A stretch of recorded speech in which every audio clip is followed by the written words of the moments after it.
I'm a political prisoner of Nancy Pelosi and Merrick Garland. And if it took me going to prison to finally get the House to start to move, to start to delegitimize the illegitimate J6 committee, then hey, guess what? My going to prison is worth it. Steve Bannon isn't a universally beloved political figure. The former Trump campaign manager has made a variety of comments that upset the public. He also narrowly escaped the law on a few occasions. There was alleged fraud in the We Build the Wall campaign. That case had to be postponed until a later date. There was a more pressing one on the docket, contempt of court charges for failing to appear on the January 6th committee. The result of that trial forced him to face immediate repercussions.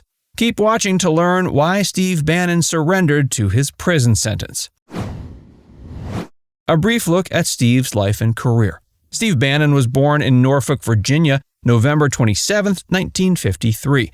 He started in the government early, serving as president of the Student Government Association at Virginia Tech in 1971. He graduated with a degree in urban planning in 76. He served in the Navy from 1977 to 83. He then got a master's in national security studies in 1983 from Georgetown. Steve worked as an investment banker at Goldman Sachs. That got him into the media world. He launched his own company, Bannon & Co., with his friends. He produced over 17 movies, but one of his most famous media projects was a news show.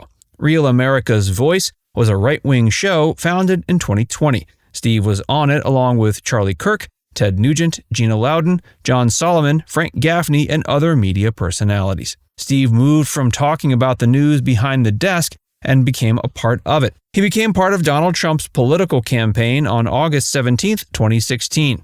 He left all of his previous responsibilities, including Breitbart News, the Government Accountability Institute, and Cambridge Analytica, to take the job. He became chief strategist and senior counselor on November 13th. He was and still is one of Trump's biggest supporters. He left the White House August 18, 2017. It occurred less than a week after the Charlottesville Unite the Right rally from August 11th to 12th. He remained in contact with Trump, but they aren't as close as they used to be. His previous controversies and charges. Steve's been criticized for his connection to many issues. A few of the ones he's spoken most at length about include immigration, nationalism, racism, anti-Semitism, and COVID-19. That's made him a controversial figure since the day he was assigned. Many opponents, and even those who are on his side, have called for his dismissal from various jobs. Steve has been the subject of many legal cases, including the most recent and explosive one. Domestic violence charges. Steve hasn't had the best reputation around women. He's fought with one of his female co-anchors. He called her the devil and that she needed to be culled. She called him a misogynist right back. His behavior never became a legal issue until his wife, Mary Oikard, called 911 in January of '96. An officer arrived to find red marks on her wrist and neck. He was charged with misdemeanor violence, battering, and dissuading a witness. The case was dismissed when she failed to attend court. Mary said in her later divorce filing that she didn't show up because of threats from Steve. She says he allegedly told her she'd be sure to be the one found guilty if she went to court. His lawyers were also threatening. She said they told her that if he went to jail, she, quote, would have no money and no way to support the children. The lawyers denied the claims. The We Build the Wall campaign, a federal indictment against Steve, Air Force veteran Brian Kolfage, and two other defendants were out on August 20th, 2020. They were charged with conspiracy to commit wire fraud and money laundering. Each charge had a maximum penalty of 20 years in prison. The case was built on the idea that the defendants misused money from the We Build the Wall fundraising campaign. It was meant to support the building of a wall between Mexico and the U.S. The campaign began with a GoFundMe page launched in December 2018. Steve used his War Room Pandemic podcast to promote it, saying, quote, "You've been the leader of this, assisting President Trump in building this wall in these tough areas." The prosecutors alleged that the defendants used a nonprofit that Steve ran called Citizens of the American Public and a shell company to divert money to themselves instead of building a wall as they'd promised the donors. They also alleged the plan made Steve over $1 million. Some of that went to Brian, and some went to cover his own personal expenses. The prosecutors planned to seize the assets of Steve's nonprofits.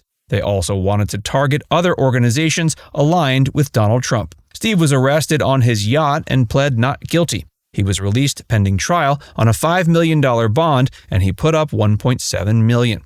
It was also the first of several times he was forbidden from domestic travel. A trial date was set for May 24, 2021. Donald Trump had been one of Steve's biggest supporters, but he distanced himself from him after the trial. That didn't stop him from pardoning him on the final day of his presidency. Steve was included on a list of 144 other pardoned individuals. The case was officially dismissed in May of 2021. The federal pardon only applies to federal offenses, so it couldn't get Steve out of hot water. He was indicted again on cases of money laundering, conspiracy, and fraud related to the We Build the Wall campaign in August of 2022. He claimed the charges were politically motivated, but surrendered to authorities September 8, 2022. The trial was postponed to December 9, 2024. The delay was necessary when another case he got involved in went to the federal level and took precedence. The arrest. The U.S. House Select Committee on the January 6th attack subpoenaed Steve on September 23, 2021. They ordered him to appear in court to say what he knew about the moments before the attack.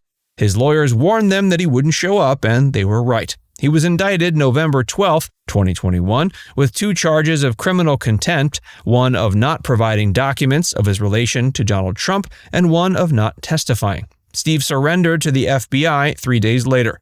He pled not guilty and was released pending trial without bail. His attempts to appeal were rejected in April of 2022. He tried to claim Trump had executive privilege over his testimony and documents. He described it this way in a CNN interview. First off, my lawyer told me when I got the letter of exerting executive privilege from the president, the J6 committee was not legitimately structured. So therefore, their subpoenas don't mean anything. The assertion was also denied. The prosecutors argued against it because Steve left the White House years earlier. That made it impossible for him to receive executive privilege.